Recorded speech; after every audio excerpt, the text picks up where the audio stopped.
Welcome to text book. সকলকে স্বাগত জানাই। আমার পিছনে থাকা ছবিটা এখন আমাদের কাছে প্রচণ্ড মর্মান্তিক। আমরা ছবিটার দিকে যদি একটু তাকাই, এতদিন কি করে বলি, মানে এই লাস্ট দুদিনে আমরা জেনে গেছি এবং আমাদের ভারতীয়দের মনের ওপর দিয়ে একটা ঝড়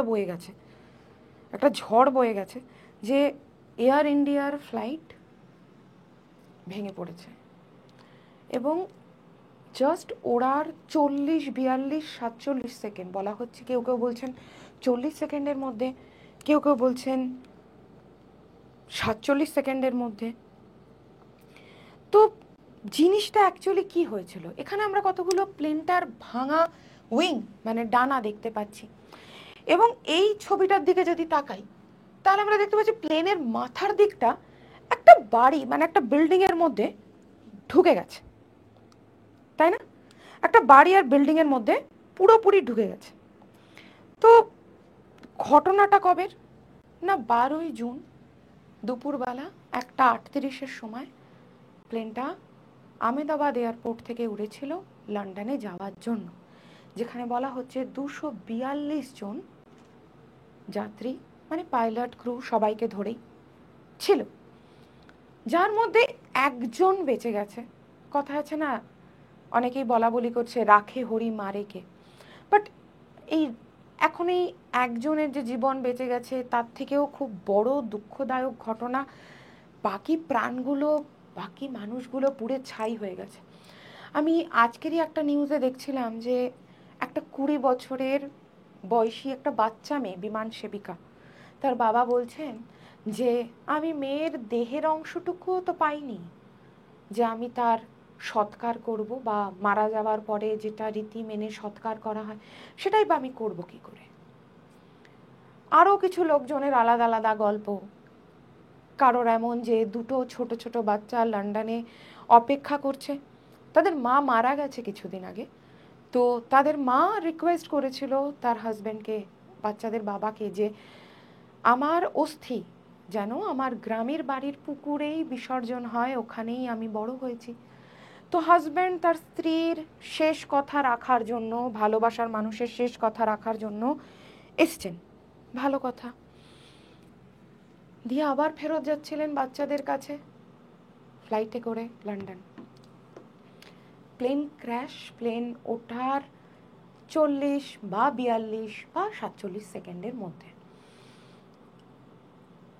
হাজার রকমের মানুষের হাজার রকমের ইস্যু আমাদের জীবনে আছে, আমরা জানি, কিন্তু এখন যদি এই ব্যাপারটা আমরা ভেবে দেখি, এই 240 জন মানুষ তার ঠিক 1 মিনিট আগেও জানতো না যে তাদের এই যে গন্তব্যের উড়ান, এটা হতে চলেছে মৃত্যুর রাস্তার দিকে উড়ান, তাই না?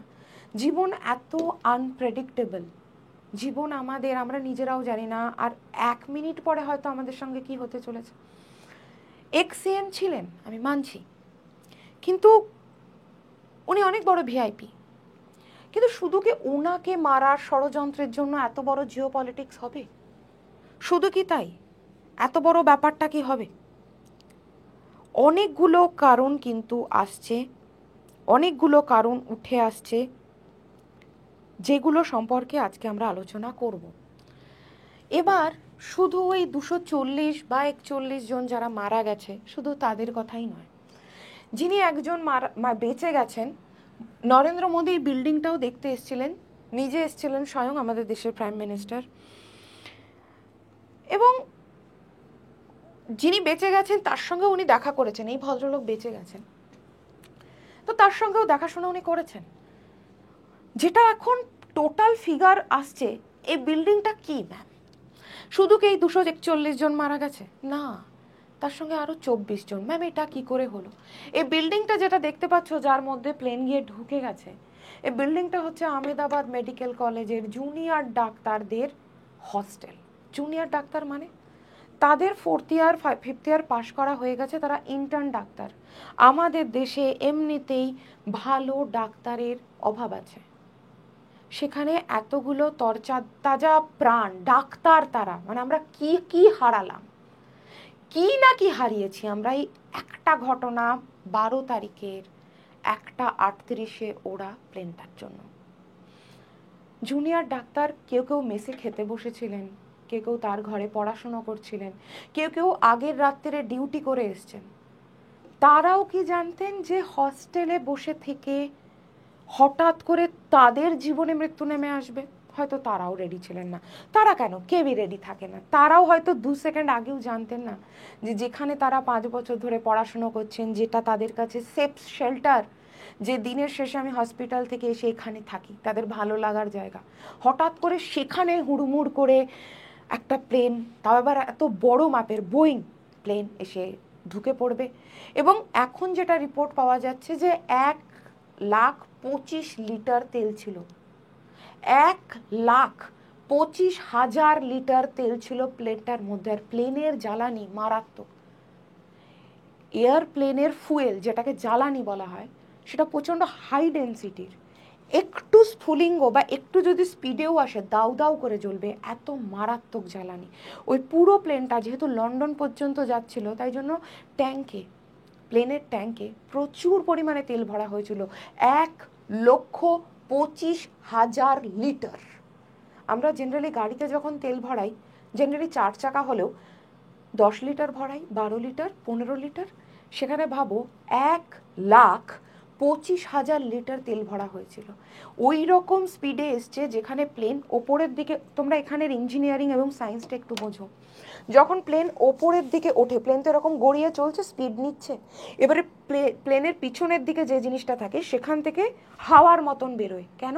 যাতে প্লেন ওপরের দিকে উঠে যেতে পারে, যেটাকে ইংরেজিতে বলে থ্রাস্ট। কি বলে? থ্রাস্ট।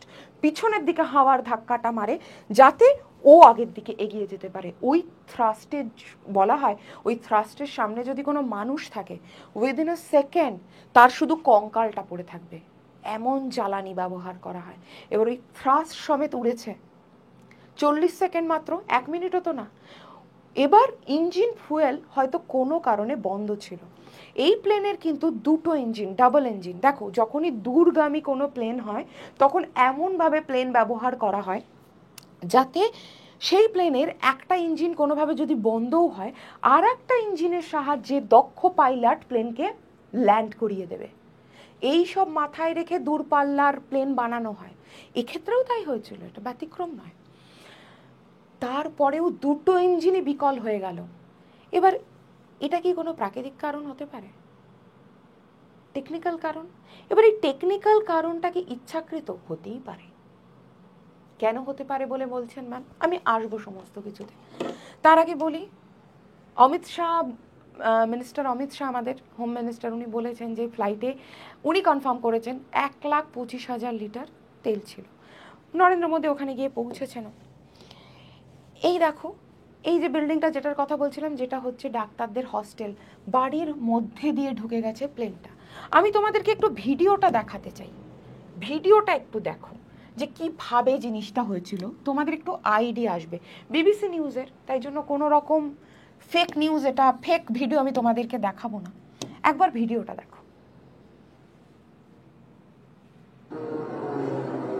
প্লেনটা এলো, দেখো 2টো ইঞ্জিনই বন্ধ হয়ে গেছে, ও তাই নিচের দিকে ডাউন হয়ে যাচ্ছে। ইঞ্জিনিয়ারিংটা বোঝো, 2টো ইঞ্জিনই বন্ধ, ও আর ওপরের দিকে থ্রাস্ট নিতে পারছে না, ও নেমে পড়লো। দেখো এখানে ব্লাস্ট হয়ে গেল।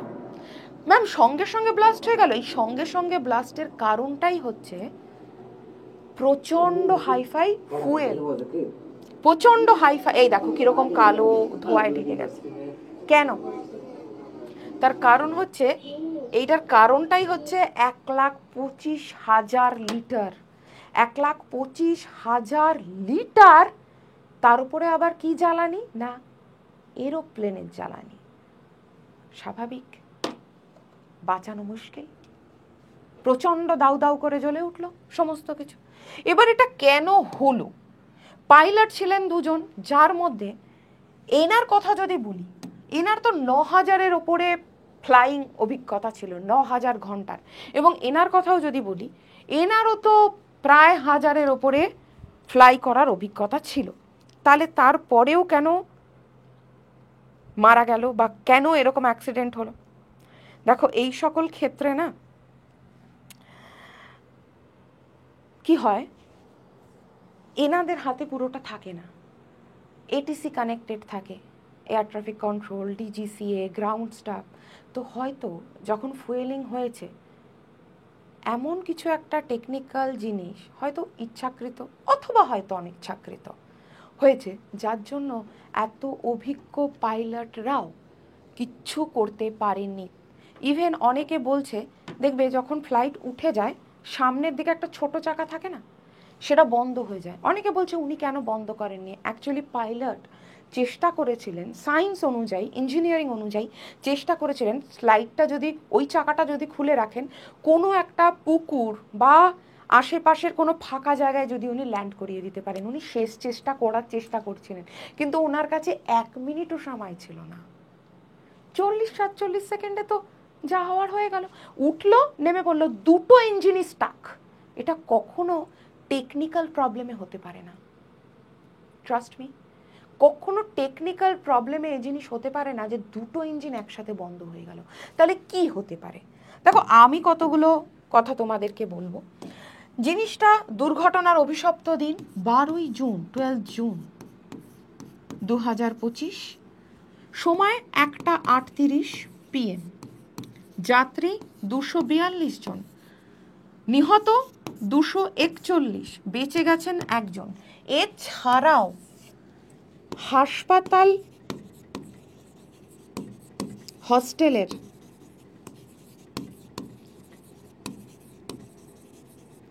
24 জন মারা গেছে।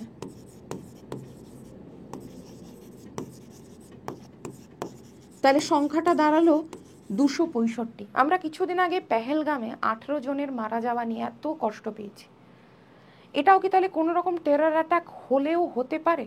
এবারে যদি জিও পলিটিক্সের কথায় আসি, আমি শুধু জিও পলিটিক্সের মধ্যে শুধু এই এক্স-সিএম এর বক্তব্যটাকে মান্যতা দিতে পারছি না যে শুধুমাত্র ওনাকে মারার জন্যই হয়েছে। এখানে বক্তব্য হচ্ছে টার্কি কিন্তু আমাদের আর বন্ধু দেশ নেই। আমরা জানি পেহেলগাম অ্যাটাকের সময়ও যে ড্রোনগুলো দিয়ে আমাদের অ্যাটাক করা হয়েছে, তাতে কিন্তু টার্কি পাকিস্তানকে ড্রোন দিয়ে হেল্প করেছে। আমরা সবাই জানি এটা। এবং তার জন্য টার্কিশ গভর্নমেন্টের সঙ্গে আমাদের কোনো রকম বন্ধুত্বপূর্ণ সমঝোতা আর নেই। গল্পটা কিভাবে কানেক্ট হচ্ছে? এয়ার ইন্ডিয়ার যারা গ্রাউন্ড স্টাফ ছিল টেকনিক্যাল, তারা টার্কির একটা কোম্পানি যেটার নাম হচ্ছে টার্কিশ টেকনিক, কোম্পানিটার নাম কি? টার্কিশ টেকনিক বলে একটা কোম্পানি, এদের সঙ্গে কাজ করছিল। তো এই যে ভারত আর পাকিস্তান এবং টার্কির সঙ্গে যে সমঝোতাগুলো আমাদের শেষ হয়ে আসছিল, এয়ার ইন্ডিয়া যেহেতু টাটা গ্রুপের আন্ডারে, এয়ার ইন্ডিয়াও মনে করলো যে না, আমরা টার্কির কোম্পানির থেকে গ্রাউন্ড হেল্প নেব না। তবে কি কোনোভাবে এই গ্রাউন্ড হেল্পরাই ইচ্ছা করে আমাদের উপরে রাগ দেখানোর জন্য টেকনিক্যাল ইস্যু এমন কিছু করে দিল যার জন্য আমাদের এতটা ক্ষয়ক্ষতির সম্মুখীন হতে হলো? ইঞ্জিন ফেলিয়ার, ইঞ্জিন কাজ বন্ধ করে দিল। ইঞ্জিন কাজ তখনই বন্ধ করে যখন ডেলিবারেটলি ইচ্ছে করে তুমি টেকনিক্যাল সিস্টেমকে জ্যাম করে দিচ্ছ। আদারওয়াইজ এইরকম দূরপাল্লার ট্রেনে, ট্রেন বলছি প্লেনে, বোয়িং প্লেনে এরকম কোনো টেকনোলজি থাকে না যে তুমি দুটো ইঞ্জিন একসঙ্গে বন্ধ করে দেবে। এটা একদমই ইচ্ছাকৃত বলে আমার ধারণা। এবং যদি তুমি পণ্ডিত বিশেষজ্ঞদের কথাও শোনো, তারাও কিন্তু এটা বলছে যে তাদেরও ধারণা যেটা ইচ্ছাকৃত, কিছুটা হলেও ইচ্ছাকৃত। কারণ দুটো ইঞ্জিন কখনো একসঙ্গে বিকল হয়ে যেতে পারে না। এই প্লেনগুলো মেনলি বানানোই হয় যাতে একটা ইঞ্জিন যদি খারাপ হয়ে যাচ্ছে আর একটা ইঞ্জিন তার কাজ করে দেবে। এবারে কেউ কেউ বলছে না বার্ড হিট হতে পারে। কিরকম?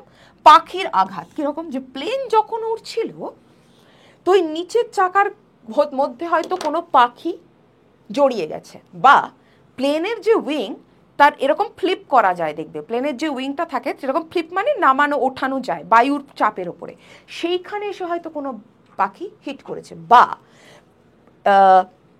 পাইলট যে প্লেনটা চালাচ্ছিল তার যে গ্লাসের সামনে এসে কোনো পাখি হিট করেছে।